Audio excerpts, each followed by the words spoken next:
Hi everyone, hope you're all keeping really well, and welcome to this week's Tillers Turf Talk.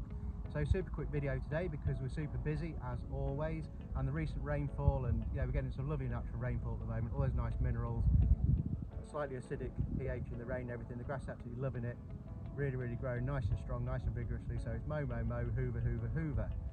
Now the channel started about 18 months ago, and it's not aimed directly at turf professionals or turf contractors, greenkeepers, and turf growers even. It's aimed at everybody that loves turf, so also the domestic user. So this can be an end user of any of our turf products, and obviously people just love their lawns in general. Now one question I do get asked quite frequently, and I want to cover on the channel today because a subscriber has requested it, and that is the difference between rotary and cylinders and the advantages and disadvantages of both. So it is a personal choice, but each one does have its own application. So we'll start by having a quick look at each mower individually, and we'll talk a little bit about the features, their mode of action and their best uses. So we'll start on my left with the cylinder mower. Now, as it suggests, there is a cutting cylinder. Now this can have a number of blades on. For general domestic use, you probably look at maybe a 7-blade mower, but these will go up to sort of 11, I think even 13 now, maybe even above that for say golf greens. But on a golf green where you're mowing down to maybe 1.8 millimeters, you need a much higher clip frequency, therefore you need more blades. Now the mode of cutting action is the cylinder rotates very quickly and traps the grass between the cylinder and the bed knife below. So it's really important you keep these ultra sharp, so they're cutting ultra clean, so we're not nagging the ends, we're not leaving the damaged ends of the tip, which can in turn promote not only sort of an ugly presentation, but also can promote things like disease. So that's one thing to be wary of.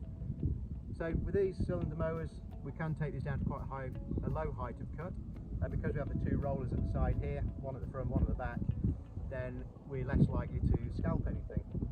So on golf greens where they can be mown as low as 1.8 millimeters, I've heard, then it is a proper precision mower. But bear in mind with serviceability, particularly for domestics, that the mower probably wants to go at least once a year to be serviced by a professional, so it'll need to be sharpened on the cylinder grinder, the bed knife either replaced or sharpened up. So it does add some, obviously, additional expense. It's not something you can do yourself with a file or anything like that. But also bear in mind with this, if you hit something like a stone in your lawn or something you haven't seen, maybe a peg's fallen off the washing line, then again it can cause some quite bad damage, sometimes potentially having to replace the cylinder itself. But these Dennises, if there are groundsmen watching, you'll all be very familiar with these, very popular on football pitches. Much wider cutting width here, but when the football pitches are nice and level, as I say, the two rollers, very minimal risk of any sort of scalping. So again, perfect, but on a domestic situation, you might want to use a cylinder mower if you want to cut your lawn quite short. So if you want to cut it, say, I don't know, an ideal maybe 15 millimeters, then as long as you can mow it 2 or 3 times a week when it's growing vigorously, then you probably get away with using a cylinder, and you may just get a slightly better presentation. Having said that, we'll go over to the Rotary. Fantastic mowers. Again, this one's used on the football pitches. It's used more for sort of cleaning up after verticutting, things like that, where there may just be a few sort of clippings left on the surface. It will hoover it up nicely. But also in a domestic situation, in the winter time, if you've got leaves and things like that on your lawn, it will also help clear them up too. So this one has a brush on the front, and the brush is used again just for a little bit of grooming prior to going through with the mower.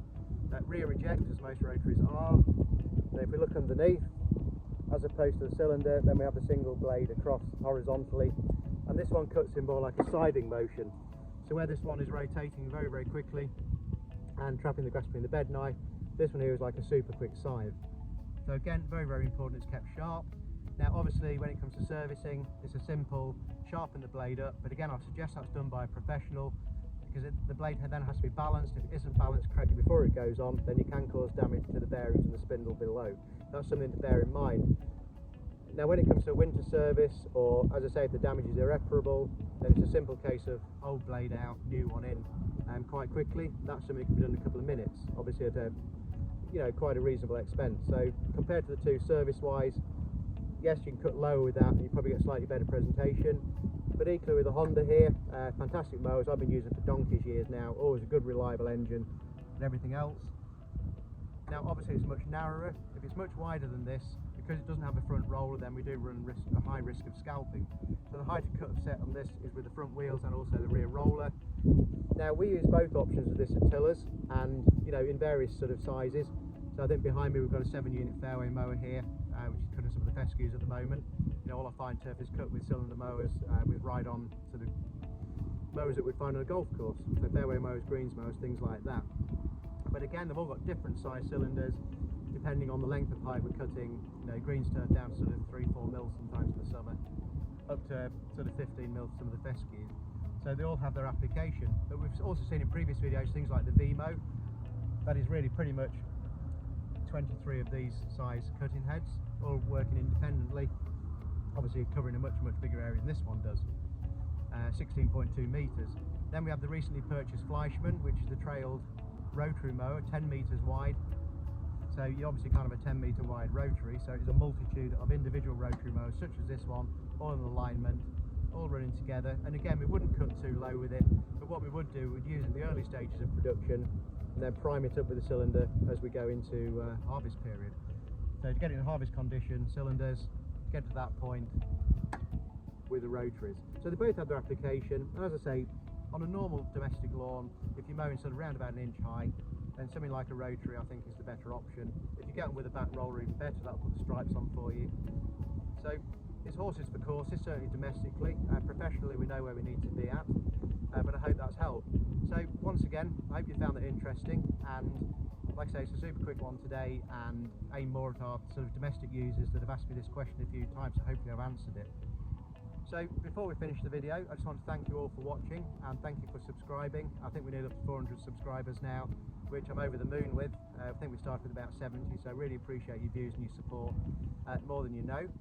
So please continue to tell your friends about us, to share, to retweet, and continue to help us grow the channel. We look forward to making many more videos in the future. So have a great weekend everybody, take care, and we'll catch you next week.